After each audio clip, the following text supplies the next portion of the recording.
Melayani Engkau itu Yesus yang terlebih indah dari semua. Kami melayani Yesus, itulah kerinduan kami Bapa. Terima kasih Tuhan.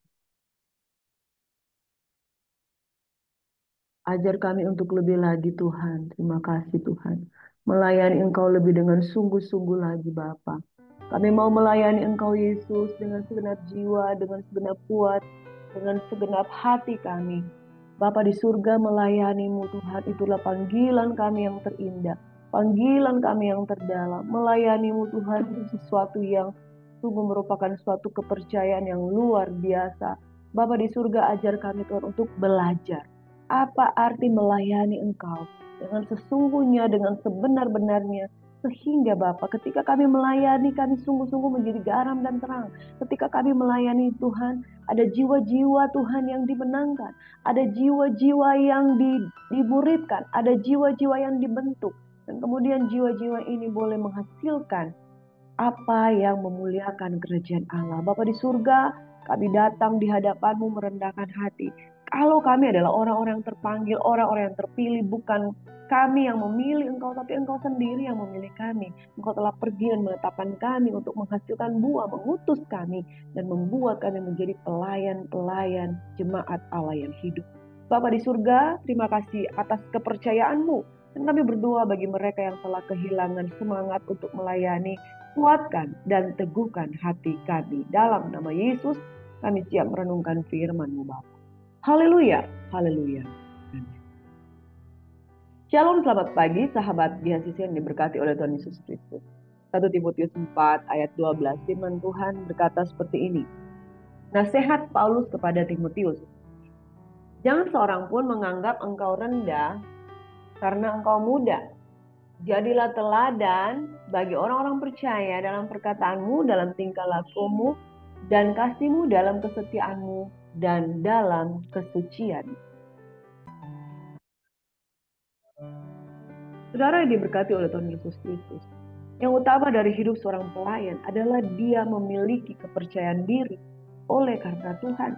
Ketika Rasul diutus untuk pergi berdua-dua, firman Tuhan katakan bahwa kami tidak tahu apa yang harus kami katakan ketika kami melayani Tuhan. Tapi firman Tuhan katakan, pergi, ketika engkau diutus, engkau akan diberikan perkataan apa yang harus engkau sampaikan pada waktu engkau melayani Tuhan. Timotius adalah seorang yang dianggap masih muda pada waktu itu. Dia muda karena Rasul Paulus itu sudah sangat senior. Umur mereka itu beda jauh. Tetapi muda dalam arti di sini bahwa dia itu sebagai hamba Tuhan.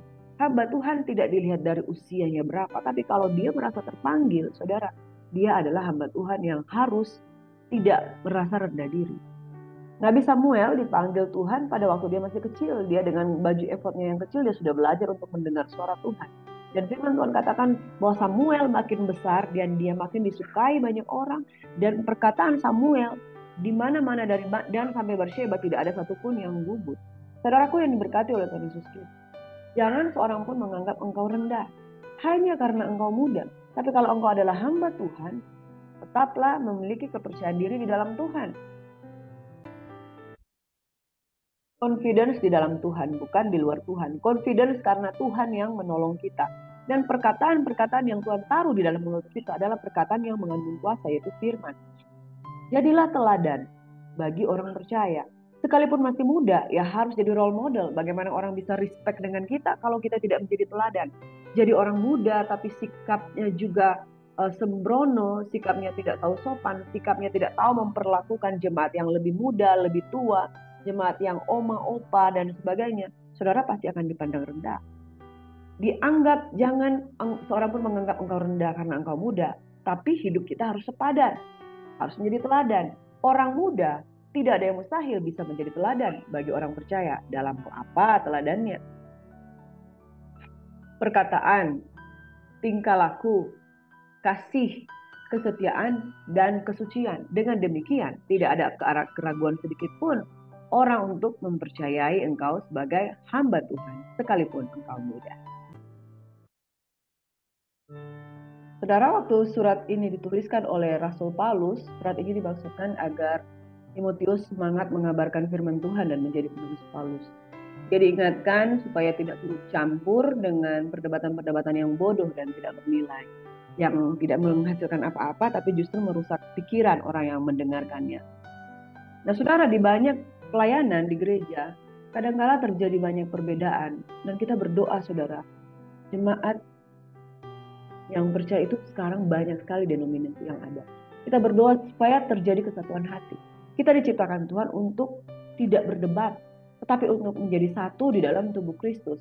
Perdebatan-perdebatan yang tidak menghasilkan apa-apa, tapi justru merusak pikiran orang yang mendengarkannya dan merusak kesatuan, menjadi perpecahan. Nah, Timotius diingatkan supaya dia mengambil contoh dari kehidupan Rasul Paulus. Masih ingat, saudara, ketika kita belajar di 1 Korintus, yaitu di dalam 1 Korintus dia bilang ada golongan yang menganggap dia Apolos, Paulus, golongan Barnabas, Petrus, dan lain sebagainya. Tetapi Apolos menanam, Paulus menyiram, Yesus Kristus yang memberi pertumbuhan. Jadi di dalam pelayanan itu harus berpusat kepada Kristus. Timotius diingatkan mengambil contoh dari kehidupan Paulus, yaitu Paulus yang menaruh kepercayaannya sungguh-sungguh pada Kristus, sabarnya, kasihnya, ketabahannya, penderitaannya. Dan surat ini diasumsikan dituliskan pada saat Paulus itu sudah di akhir masa kehidupannya. Jadi ini seperti sebuah surat mandat kepada Timotius, agar Timotius muda ini memiliki kepercayaan diri untuk meneruskan pelayanan yang banyak dipercayakan oleh Paulus. Jemaat di Tesalonika, jemaat-jemaat yang di Efesus dan lain sebagainya, itu banyak yang dipercayakan kepada Timotius. Saudaraku yang diberkati, jadi pesan Tuhan ini ketika Rasul Paulus di usia tuanya, dia pesankan kepada Timotius untuk Timotius melanjutkan pelayanannya. Surat Paulus yang pertama kepada Timotius ini kami memberi judul Kriteria Pelayan dari Jemaat Allah yang Hidup. Bagaimana Paulus memberikan nasihat-nasihat supaya pelayanan Timotius berhasil, dia harus tahu memilih. Dia sebagai orang muda, dia harus menjadi teladan, tapi dia harus peka bagaimana cara memilih pelayan-pelayan Tuhan yang akan membantu dia di dalam pelayanan. Dan dia juga harus peka bagaimana dia harus memperlakukan orang-orang muda, orang-orang tua, para janda, dan saudara, itu merupakan kriteria-kriteria penggembalaan yang harus dimiliki oleh seorang pelayan jemaat. Saudaraku yang diberkati oleh Tuhan Yesus Kristus, Yesus menebus kita dari segala dosa kita, dari segala latar belakang apapun. Tetapi untuk menjadi pelayan Tuhan, kita harus membimbing orang keluar dari gelap kepada terang Tuhan yang ajaib. Firman Tuhan katakan di dalam 1 Timotius 4 ayat 12, kamu harus menjadi teladan dalam perkataan, dalam kasihmu, dalam tingkah lakumu, dalam karakter, semua kita harus jadi teladan. Dan teladan itu bukan cuma dinasihatkan kepada Timotius, tetapi bagaimana Timotius memilih hamba-hamba Tuhan harus juga berkriteria. Jadi bukan hamba Tuhan yang tidak berkriteria. Memang semua orang telah berdosa dan telah kehilangan kemuliaan Allah. Semua orang yang telah berdosa, anggap saja ketika dia telah berdosa, dia telah mengalami berbagai macam kejatuhan. Apakah orang yang telah jatuh ini lalu dia bertobat tidak boleh diangkat sebagai pelayan? Boleh, saudara. Tetapi ada kriterianya, bahwa mereka harus sungguh-sungguh sudah bertobat. Dan mereka harus sungguh-sungguh belum lama bertobat baru diangkat. Diuji dulu di dalam sebuah pelayanan. Karena saudara, orang yang memiliki hati, ketika dia mau bertobat dengan sungguh-sungguh, dia mau kok mengalami perubahan. Tapi orang yang bertobat tapi tidak sungguh-sungguh, dia tidak mau mengalami perubahan, jangan diangkat sebagai pelayan. Kenapa? Karena akan merusak kepercayaan jemaat yang baru mengalami yang namanya kelahiran baru bertobat. Syarat seorang menjadi hamba Tuhan, 1 Timotius 4 ayat 12. Sekalipun engkau muda, jangan dipandang rendah, tapi harus jadi teladan. Mudah bukan ukuran. Mari kita lihat satu persatu kriteria hamba-hamba Tuhan yang direkomendasikan oleh Rasul Paulus. Kriteria penilik jemaat. Benarlah perkataan ini. Orang yang menghendaki jabatan penilik jemaat menginginkan pekerjaan yang indah. Saudara, melayani adalah pekerjaan yang indah, pekerjaan yang diurapi, pekerjaan yang dipercayakan itu merupakan satu hal yang berharga. Jadi saudara, kalau dipilih, ditunjuk untuk menjadi pelayan Tuhan, terimalah itu dengan lemah lembut dan katakan terima kasih Tuhan. Karena itu penilik jemaat haruslah, nah ini saudara, seorang yang tak bercacat dalam hal karakter. Suami dari satu istri, dapat menahan diri, bijaksana, sopan, suka memberi tumpangan, cakap mengajar orang. Bukan peminum, bukan pemarah, melainkan peramah. Pendamai, bukan hamba uang. Seorang kepala keluarga yang baik, disegani dan dihormati oleh anak-anaknya. Kalau seseorang tidak tahu mengepalai keluarganya sendiri, bagaimanakah ia dapat mengurus jemaat Allah? Janganlah ia seorang yang baru bertobat, agar jangan ia menjadi sombong dan kena hukuman iblis. Hendaklah ia juga mempunyai nama baik di luar jemaat, agar jangan ia digugat orang dan jatuh ke dalam jerat iblis. Nah saudara, ini pelayan, ini harus hati-hati di dalam memilihnya. Nah saudara, jangan biarkan dirimu, kriteriamu ditentukan oleh orang. Jika Anda ingin melayani Tuhan, harus memiliki bentuk satu hati yang penuh dengan kesadaran diri. Misalnya, katakanlah Timotius mau memilih seorang penilik jemaat. Bebannya ada di Timotius, bagaimana dia memilih orang yang tak bercacat dan tak bercela. Tetapi bebannya juga ada di dalam diri calon sang penilik jemaat. Dia harus menyadari dirinya bahwa kalau dia memenuhi kriteria tersebut, dia sambut itu panggilan. Nah, kalau dia tidak memenuhi kriteria tersebut, dia harusnya dengan penuh kerendahan hati berdoa sampai kalau dia memang menginginkan pekerjaan yang baik ini, pekerjaan yang indah ini, dia berdoa sampai dia memenuhi kriteria ini. Kenapa saudara? Karena ada kalanya seorang hamba Tuhan, gembala sidang, disalahkan. Kenapa kamu tidak memilih? Dia itu suka melayani, tapi kamu tidak memilih dia, padahal dia pengen melayani. Sementara yang bersangkutan yang mau dipilih ini tidak menyadari diri dan kemudian hidup sembrono. Dia seorang kepala rumah tangga, tapi suka berselingkuh dengan orang lain, suami dari lebih dari satu istri. Lalu dia tidak bisa mengepalai keluarganya sendiri dan bagaimana mungkin dia dapat mengurusi jemaat Allah? Dia haruslah seorang kepala keluarga yang baik dan disegani dan dihormati anak-anaknya. Saudara, kriteria ini bukan urusan Timotius untuk mengerjakannya. Ngerti ya saudara? Bukan urusan gembala untuk mengerjakannya. Seorang pelayan Tuhan harus memberi dirinya sampai dia mengalami pembentukan itu bagi dirinya sendiri. Dan diizinkan Tuhan untuk dipilih oleh Timotius misalnya. Jadi maksud saya begini saudara. Kalau kita mau melayani, harus ada kesadaran diri. Harus ada kesadaran diri untuk menjadi teladan. Bukan karena kita bersandar pada pemilihan orang. Loh, kenapa kamu nggak mau pilih saya? Saya kan pengen melayani, tapi kamu nggak mau koreksi diri kamu. Nah saudara, seorang pelayan, suami dari satu istri. Jadi dia tidak mendua, tidak memiliki istri 3 dan lain sebagainya. Sadar diri, kriteriamu itu harus seperti itu. Supaya apa? Jemaat diberkati dengan statusmu, teladanmu, dapat menahan diri, bijaksana, sopan, suka memberi tumpangan. Jemaat yang mau pulang ketika mereka mau menumpang, dikasih tumpangan. Cakap mengajar orang lain. Jadi saudara, cakap mengajar kita perlu membekali dengan ilmu. Bukan peminum. Nah saudara, menjadi penilik jemaat sebelum naik sebelum sharing firman Tuhan, minum dulu. Kalau orang Manado minum cap tikus, supaya apa? Supaya berani. Jadi melayani dengan minum minuman keras. Saudara, sudah harus sadar diri. Pelayan Tuhan bukan peminum, bukan pemarah, melainkan peramah. Saudara, amin. Pendamai dan bukan hamba uang. Persembahan untuk pekerjaan Tuhan dipakai sedikit demi sedikit, akhirnya tidak bisa dipercaya. Saudara, ini kata kuncinya di sini. Kepala keluarga yang baik, ini penting sekali untuk menjadi pelayan Tuhan. Kepala keluarga yang baik disegani dan dihormati. Jadi ketika dia menjadi kepala keluarga yang baik, dia sudah melatih diri untuk melayani jemaat dulu di dalam rumahnya.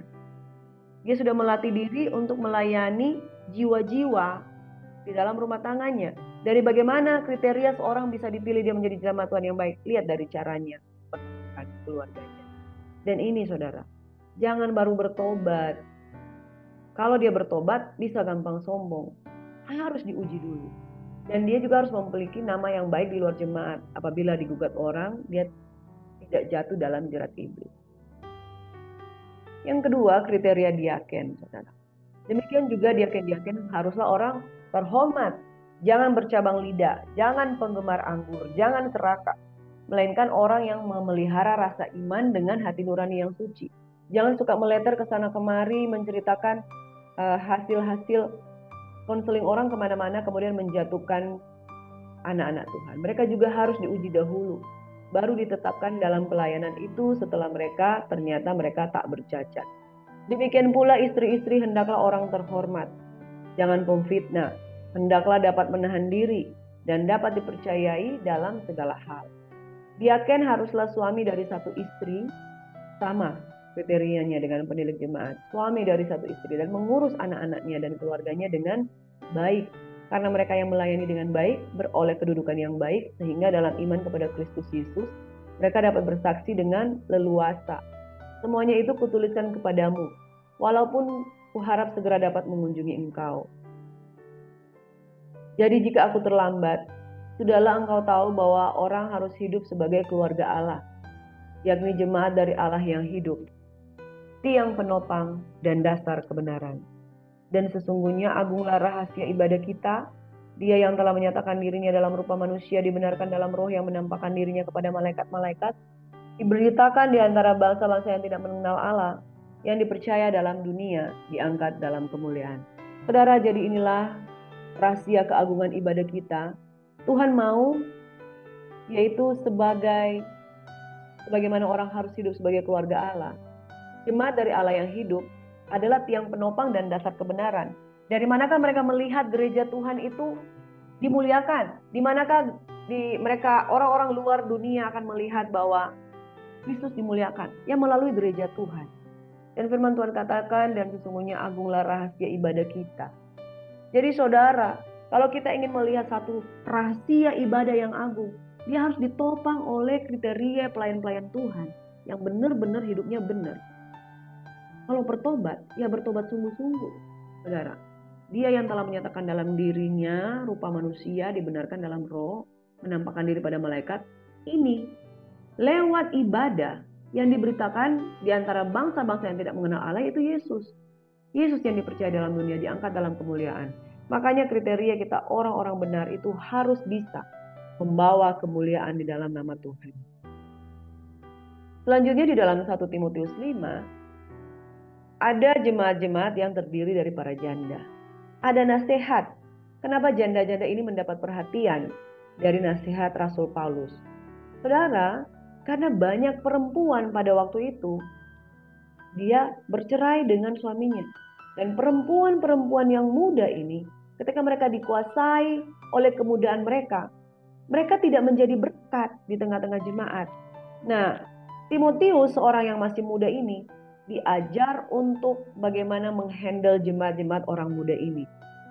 Jadi janda itu jangan menjadi kebiasaan kawin cerai dan setelah itu dikuasai hawa nafsu dan ingin menikah lagi. Firman Tuhan katakan di dalam 1 Timotius 5 ayat 1, janganlah keras engkau terhadap orang yang tua, melainkan tegurlah dia sebagai bapa. Tegurlah orang-orang muda sebagai saudaramu, perempuan-perempuan tua sebagai ibu, dan perempuan-perempuan muda sebagai adikmu dengan penuh kemurnian. Hormatilah janda yang benar-benar janda. Tapi jikalau seorang janda mempunyai anak atau cucu, hendaklah mereka itu pertama-tama belajar berbakti kepada kaum keluarganya sendiri dan membalas budi orang tua dan nenek mereka, karena itulah yang berkenan kepada Allah. Sedangkan seorang janda yang benar-benar janda yang ditinggalkan seorang diri menaruh harapannya kepada Allah dan bertekun dalam permohonan dan doa dan siang malam. Tapi seorang janda yang hidup mewah dan berlebih-lebihan, ia sudah mati selagi hidup. Peringatkanlah hal-hal ini juga kepada janda-janda itu agar mereka hidup dengan tidak bercela. Saudaraku yang diberkati oleh Tuhan Yesus Kristus, perilaku janda-janda ini juga menjadi sorotan di tengah-tengah jemaat yang ada pada waktu itu yang dibimbing oleh Timotius.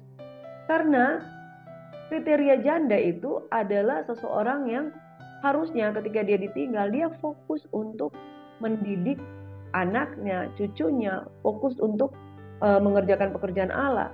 Dan saudara, ada janda-janda yang muda, tapi ketika mereka di apa ya, yang didaftar, yang janda-janda yang masih muda ini hidup hanya untuk pengen menikah lagi dan menikah lagi dan dikuasai hawa nafsu. Itu Rasul Paulus mengingatkan janda-janda seperti ini harus diperingatkan. Di dalam ayat yang ke-11, kriteria janda ini ditolak, yaitu tolaklah pendaftaran janda-janda yang lebih muda. Karena apabila mereka sekali digairahkan oleh kebirahian yang menceraikan mereka dari Kristus, mereka itu ingin kawin dan ingin memungkiri kesetiaan mereka yang semula kepadanya. Mereka mendatangkan hukuman atas dirinya. Tidak ada penguasaan diri. Lagi pula dengan keluar masuk rumah orang, mereka membiasakan diri bermalas-malas, dan bukan hanya bermalas saja, tapi juga meleter dan mencampuri soal urusan orang lain dan mengatakan hal-hal yang tidak pantas. Karena itu nasihat Rasul Paulus, aku mau supaya janda-janda yang muda kawin lagi, beroleh anak, memimpin rumah tangganya, dan jangan memberi alasan kepada lawan untuk memburuk-burukkan nama dari nama mereka yang membimbing, memimpin jemaat itu. Beberapa orang janda telah tersesat mengikuti iblis. Nah, saudara yang diberkati oleh Tuhan Yesus Kristus, kriteria janda ini, saudara, mereka harus dididik, diluruskan, dibenarkan, supaya mereka harus juga menjadi kesaksian. Amin. Jadi saudara, usahakan hidupmu lurus benar di hadapan Tuhan. Progress. Seorang pelayan Tuhan harus menghormati janda-janda, tapi seorang pelayan Tuhan juga harus tahu bagaimana melatih janda-janda muda itu kembali kepada firman Tuhan. Dan untuk menasihati mereka tidak hidup di dalam hawa nafsu, tetapi hidup di dalam takut akan Tuhan. Menjadi seorang yang setia merenungkan firman Tuhan dan hidup benar di tengah-tengah masyarakat. Di dalam 1 Timotius 5 juga, Rasul Paulus memberikan nasihat tentang bagaimana untuk seorang penatua-penatua yang baik itu patut untuk dihormati. Nasihat Paulus mengatakan penatua yang baik pimpinannya patut dihormati 2 kali lipat, terutama dengan mereka yang sedang jerih payah berkhotbah dan mengajar. Mereka perlu mendapatkan hak-hak mereka. Bukankah kitab suci berkata, janganlah engkau memberangus mulut lembu yang sedang mengirik, dan lagi seorang pekerja patut mendapat upahnya. Dan janganlah engkau menerima tuduhan atas seorang penatua kecuali kalau didukung 2 atau 3 orang saksi. Mereka yang berbuat dosa hendaklah kau tegur di depan semua orang lain, agar orang lain itu pun takut. Jadi karena seorang penatua itu memiliki kedudukan yang baik di tengah jemaat, dia patut dihormati, patut dihargai, patut diberikan upah yang sesuai. Tetapi jikalau dia juga menyimpang, dia patut juga untuk ditegur di depan jemaat. Dan saudara, pertama di tengah-tengah 2-3 orang saksi. Tapi kalau dia melakukannya lebih lagi, dia perlu ditegur di depan jemaat, di depan semua orang, supaya menjadi contoh untuk tidak melakukan hal-hal yang tidak baik di tengah-tengah perhimpunan jemaat yang ada di tengah-tengah mereka. Nah, saudara, yang berikutnya di dalam 1 Timotius 6, nasihat tentang ibadah dan rasa cukup.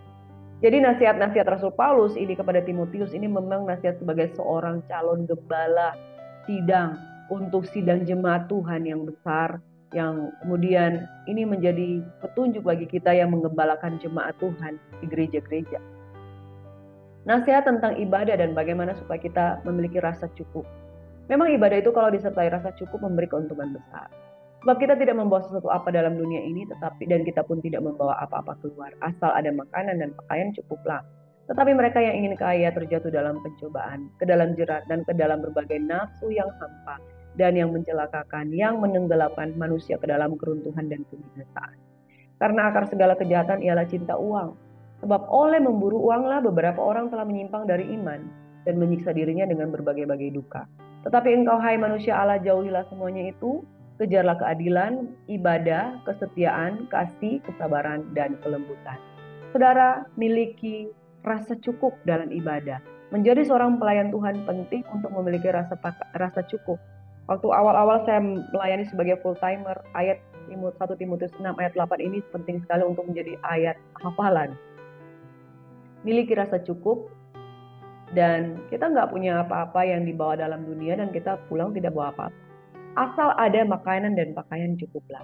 Jadi kriteria seorang hamba Tuhan ketika dia dipenuhi dengan rasa cukup, ketika dia diberkati oleh jemaat, dia tidak akan sombong, dia tidak akan kaget, dan dia tidak akan mengejar harta.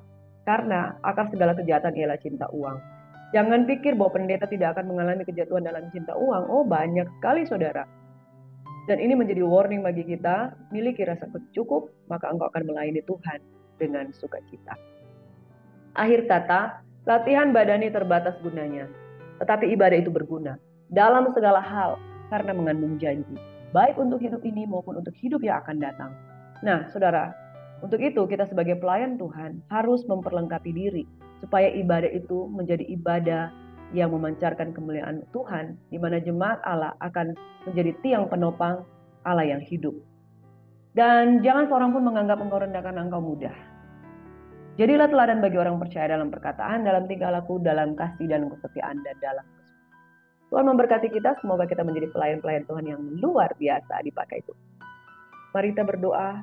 Bapa di surga, terima kasih buat hari ini kami mau beribadah pada hari Minggu ini dengan tubuh yang sehat diberkati, dipenuhi dengan kuasa Allah, diurapi oleh Tuhan. Dan kami menjadi jemaat Tuhan yang mau terus diproses menjadi teladan. Dan dalam perkataan, dalam kasih, di dalam kebenaran firman Tuhan, dalam pengajaran, kami menjadi role model. Dan kami berdoa, kami sadar diri Tuhan, bahwa ketika kami hidup harus disertai dengan rasa cukup untuk memperlengkapi diri, menjadi hamba-hamba Tuhan yang memperhatikan keluarganya, sehingga nama Tuhan tidak dihujat di luar sana. Kami menjadi teladan, kami menjadi berkat, kami disukai banyak orang, kami mau dibentuk Tuhan. Untuk mencapai pada titik ini, pertolongan daripada-Mu Tuhan, kami percaya Engkau cukup bagi kami. Berkati hamba-hamba Tuhan agar mereka setia dalam melayani, dipakai oleh Tuhan menjadi pelayan-pelayan Tuhan, jemaat Allah yang hidup sebagai tiang penopang, tiang kebenaran. Dalam nama Yesus, Tuhan memberkati ibadah setiap kami, Tuhan memberkati pelayanan kami. Haleluya.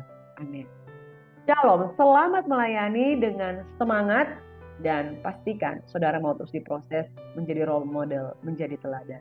Jangan seorang pun menganggap engkau rendah, jangan juga engkau menganggap dirimu rendah. Jadilah teladan. Tuhan memberkati. Shalom.